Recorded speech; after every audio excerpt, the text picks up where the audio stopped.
We are following breaking news out of Georgia. A shooting at Fort Stewart left 5 soldiers injured. The suspect has now been identified.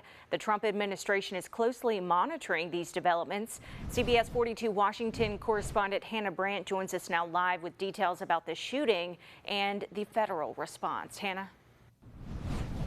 Carly, federal leaders are very involved in the response to this shooting at Fort Stewart. The White House says that President Trump has been briefed on this, and the Pentagon says that Defense Secretary Pete Hegseth has as well. Plus, we know that the FBI is now involved in investigating exactly how this happened.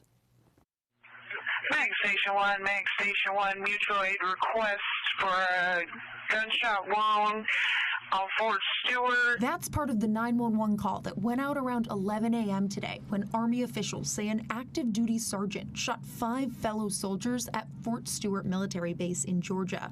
Investigators identified the alleged shooter as 28-year-old Cornelius Radford. I would also like to thank the brave soldiers who immediately intervened and subdued the shooter.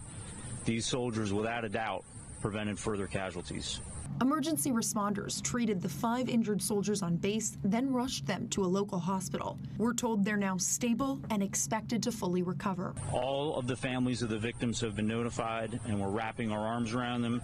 The White House and Pentagon say President Trump and Defense Secretary Hegseth are closely monitoring the situation, and the FBI says it's responding to the scene to help with the investigation. Other political leaders are also watching as the investigation unfolds. Georgia Senator Raphael Warnock wrote in a post that he's heartbroken by the shooting and is joining all of Georgia in praying for the safety of service members. And Georgia Senator Jon Ossoff called it a horrific act of violence, echoed prayers, and promised federal support. Congressman Buddy Carter, who represents the area, posted on his X account asking followers to join him in prayers for the casualties, their families, and law enforcement.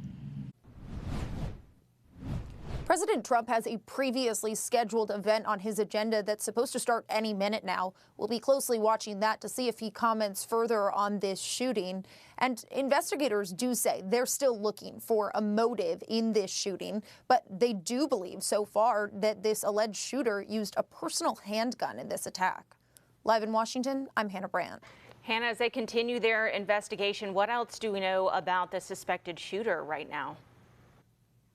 Well, investigators also revealed that this person had a previous arrest for a DUI that happened just a couple of months ago. They say that that's not something his chain of command even knew about until they checked the criminal records today following this suspected shooting. All right, Hannah Brandt, live in Washington. Thank you.